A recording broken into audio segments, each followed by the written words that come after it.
Hello students, last term पे इससे पहले वाले टॉपिक में हमने पढ़ा था डाइजेस्टिव ग्लैंड्स, जहाँ सैलाइवरी ग्लैंड्स पढ़ लिया था, गैस्ट्रिक ग्लैंड्स पढ़ लिया था, लेबर और पैंक्रियाज पढ़ लिया था। अब हमारी हेडिंग है large intestine, structure of large intestine.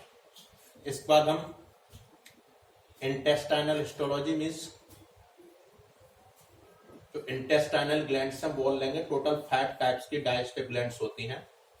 Salivary gland जो हो चुकी है फर्स्ट, सेकेंड गैस्ट्रिक ग्लैंड जो हो चुकी, थर्ड लेवर और फोर्थ पैंक्रियाज। तो 4 टाइप्स ऑफ डाइजेस्टिव ग्लैंड्स हमने कंप्लीट कर लिया है।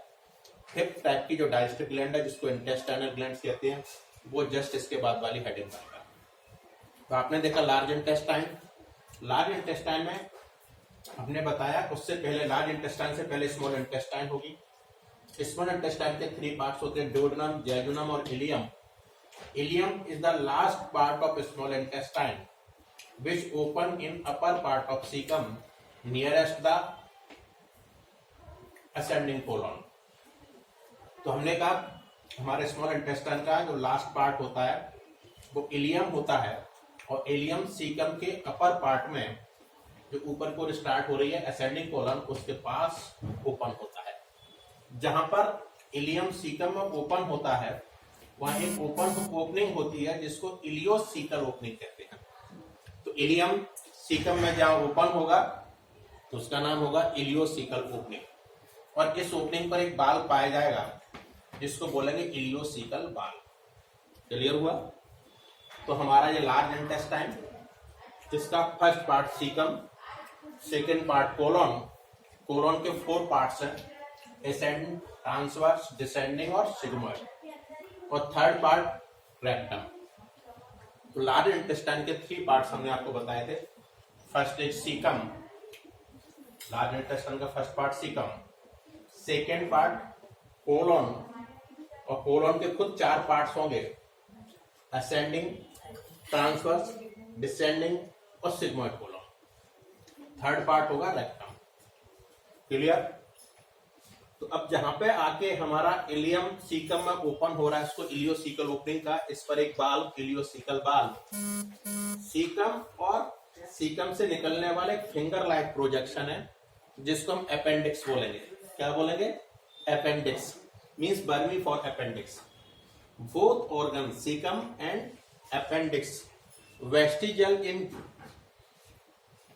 ह्यूमन। सीकम और बर्मी फॉर अपेंडिक्स दोनों वेस्टिजल होती है ह्यूमन के केस में, क्योंकि ये दोनों ऑर्गन जो हर्बीवोरस एनिमल है उनके केस में फंक्शनल होंगे। तो सीकम और अपेंडिक्स इनमें जनरली सेलुलोज का डाइजेशन होता है।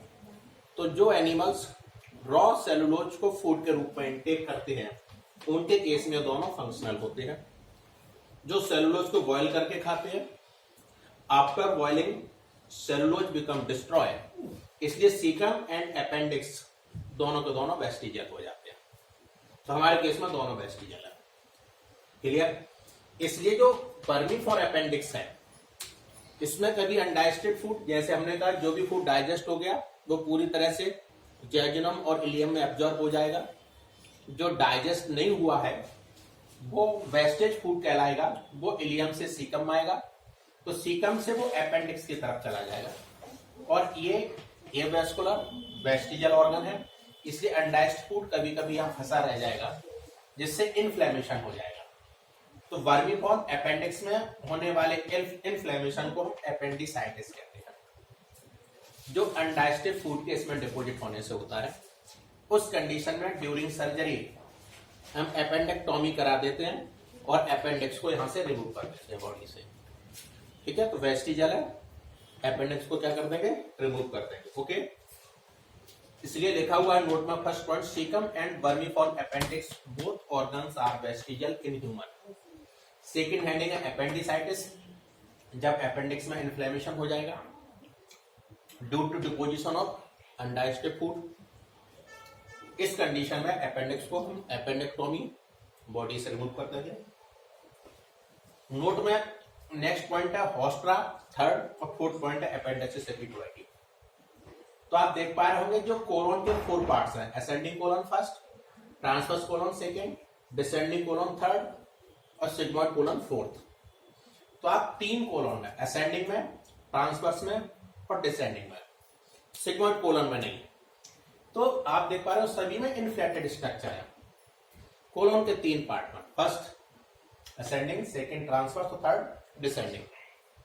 इन तीनों कोलन में आप देख रहे हैं कुछ कुछ जगह पर कोलन बिकम इनफ्लेटेड और इस इनफ्लेटेड पार्ट को हम हॉस्ट्रा कहते हैं। तो लिखा हुआ है ना haustra, it is the inflated part of colon which absent in sigmoid colon is called hostra, inflated part of colon, जो कि sigmoid colon में नहीं होते। इसी के अंदर प्रोटीन और लिपिड की बनी हुई कुछ ग्रैनुलर स्ट्रक्चर्स दिख रहे हैं, उनको हम एपेंडिसिस एपिप्लॉइकी कहते हैं।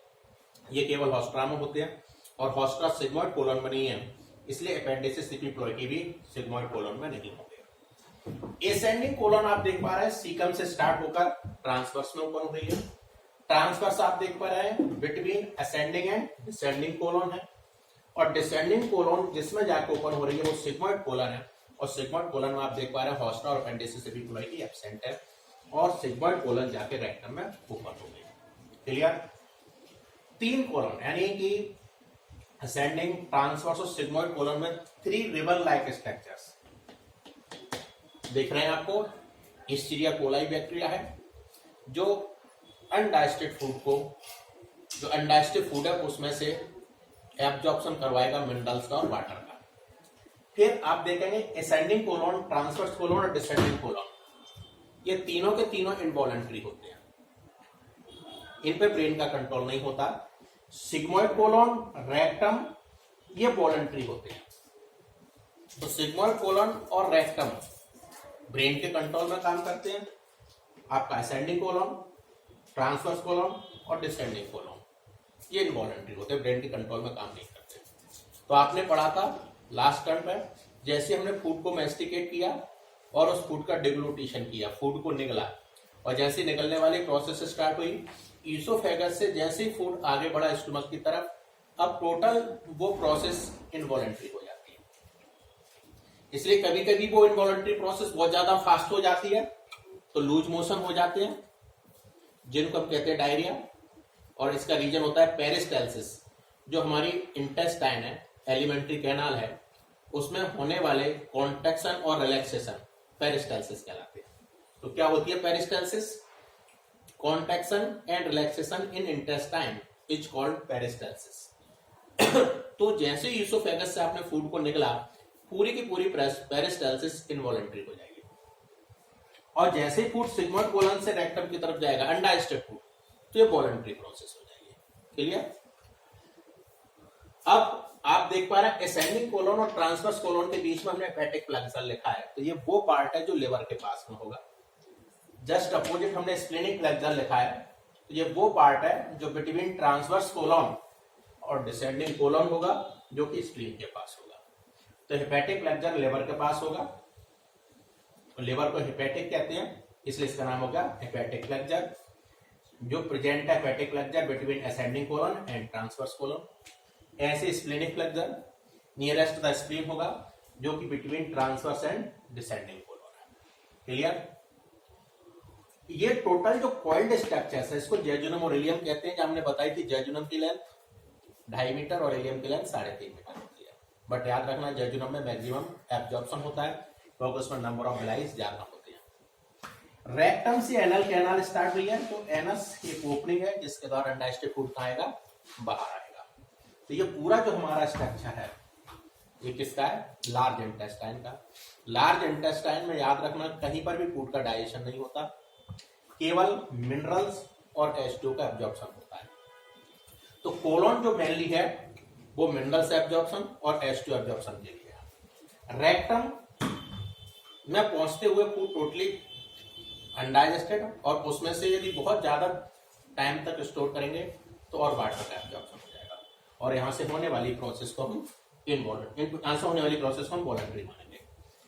कभी कभी रेक्टम से गैसेस बाहर आती हैं थ्रू एनल कैनाल, इसको हम फ्लैटस कहते हैं। क्या कहते हैं? फ्लैटस।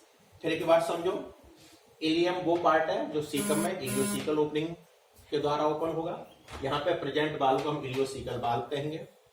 सीकम और अपेंडिक्स दोनों वेस्टिजियल ऑर्गन है ह्यूमन के केस में, हर्बीवोरस एनिमल्स में फंक्शनल होते हैं। अपेंडिक्स एक फिंगर लाइक प्रोजेक्शन है। कभी कभी अनडाइजेस्टिव फूड के डिपोजिट होने से इसमें इन्फ्लेमेशन हो जाता है, जिसको अपेंडिसाइटिस कहते हैं, बहुत जबरदस्त पेन होता है, उस कंडीशन इसको बॉडी से रिमूव कर देते हैं।